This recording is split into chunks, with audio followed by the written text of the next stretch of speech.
Assalamualaikum warahmatullahi wabarakatuh.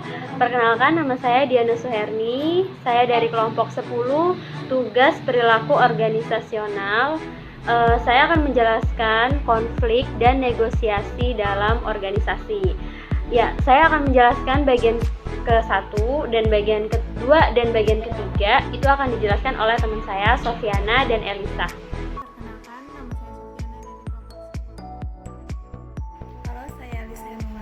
Kelompok 10.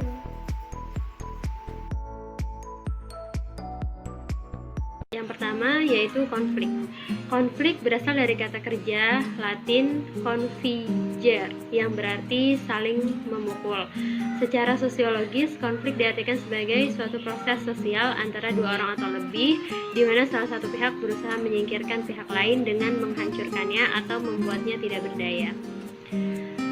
Proses terjadinya konflik menurut Sentot, ada beberapa tahap proses terjadinya konflik yang saling berkaitan, yaitu yang pertama adalah posisi atau ketidakcocokan potensial yang menimbulkan konflik. Yang kedua, tahap kognisi atau personalisasi, di mana ada dua hal pokok yang perlu dipahami dalam tahap ini.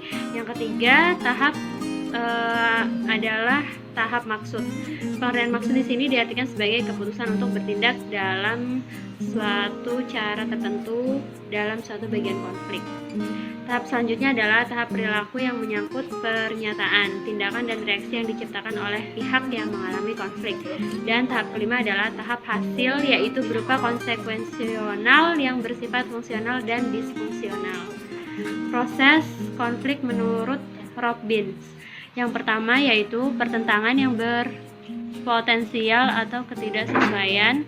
Kondisi mendahului komunikasi struktur variabel pribadi. Lalu yang tahap kedua, kesadaran dan personalisasi. Dipandang sebagai konflik, dirasakan sebagai konflik. Tahap ketiga yaitu niat untuk menangani konflik, persaingan, berkolaborasi, mencurigakan, menghindari, dan mengakomodasi. Tahap keempat, perilaku, yaitu konflik terbuka, perilaku para pihak, reaksi orang lain.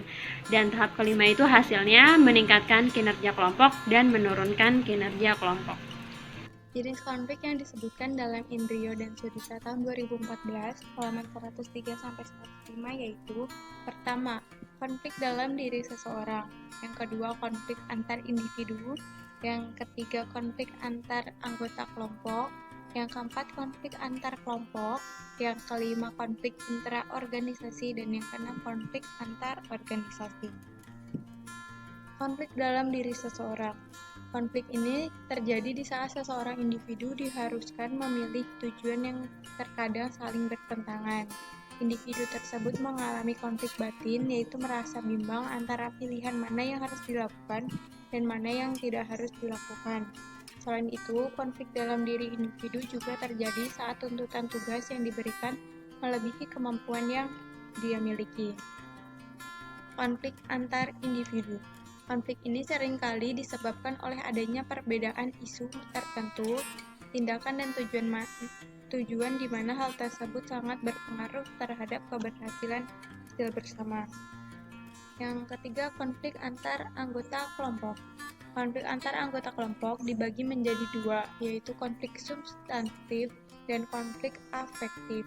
Konflik substantif adalah konflik yang dilatar belakangi oleh adanya perbedaan keahlian, sedangkan konflik afektif yaitu konflik yang terjadi didasarkan pada tanggapan emosional terhadap situasi tertentu. Konflik antar kelompok. Konflik antar kelompok ini terjadi karena adanya keinginan masing-masing kelompok untuk mengejar kepentingan sendiri-sendiri. Misalnya, konflik ini terjadi pada dua bagian yang berbeda di dalam sebuah kelompok. Konflik intraorganisasi.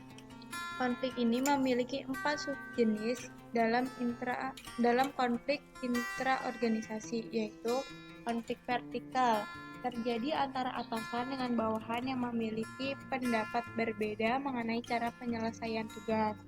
Yang kedua, konflik horizontal yang terjadi di dalam individu yang memiliki hierarki yang sama. Yang ketiga, konflik limit staff, yaitu adanya perbedaan persepsi mengenai keterlibatan staf ahli dalam proses pengambilan keputusan oleh atasan. Yang keempat, konflik peran, yaitu terjadi pada individu yang memiliki beberapa peran yang bertentangan. Konflik antar organisasi. Konflik ini dilatar belakangi oleh adanya ketergantungan satu sama lain terhadap pemasok, pelanggan, atau distributor. Thomas dan Kilman dalam Wirawan tahun 2009 halaman 140 mengemukakan 5 jenis gaya manajemen konflik. Nah, 5 gayanya tersebut yang pertama yaitu kompetisi atau competing, yang kedua kolaborasi atau collaborating, yang ketiga kompromi atau compromising, yang keempat menghindar atau avoiding, yang kelima mengakomodasi. Untuk yang selanjutnya tentang negosiasi.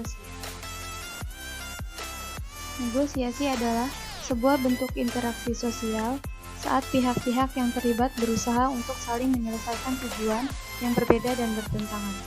Menurut Kamus Oxford, negosiasi adalah suatu cara untuk mencapai suatu kesepakatan melalui diskusi formal. Negosiasi merupakan suatu proses saat dua pihak mencapai perjanjian yang dapat memenuhi kepuasan semua pihak yang berkepentingan dengan elemen-elemen kerjasama dan kompetisi. Tahapan proses negosiasi. Proses negosiasi melibatkan baik aksi yang dapat mempertinggi atau memperbesar manfaat bersama melalui achievement atau creating value, maupun untuk membagi nilai dari suatu achievement atau claiming value. Creating value adalah untuk mencapai perjanjian yang saling menguntungkan atau mutually beneficial agreement. Claiming value atau distributive negotiation yaitu aspek yang krusial dari kebanyakan negosiasi adalah distributif atau win-loss atau constant sum, yaitu dalam prosesnya, jika pendekatan dalam negosiasi mengelola pendekatan integratif menurut Deborah dan Victor dalam Alwi 2013 halaman 327 melalui 5 tahap, yaitu yang pertama penilaian disebut juga assessment, yang kedua pengakuan disebut juga acknowledgement, yang ketiga sikap disebut juga attitude, yang keempat tindakan disebut juga action, dan yang terakhir itu analisis. Terima kasih. Oke, terima kasih semuanya. Semoga apa yang kita jelaskan tadi bisa bermanfaat buat kita semua dan tetap menjalankan moto kita yaitu kuliah penuh cinta. Ingat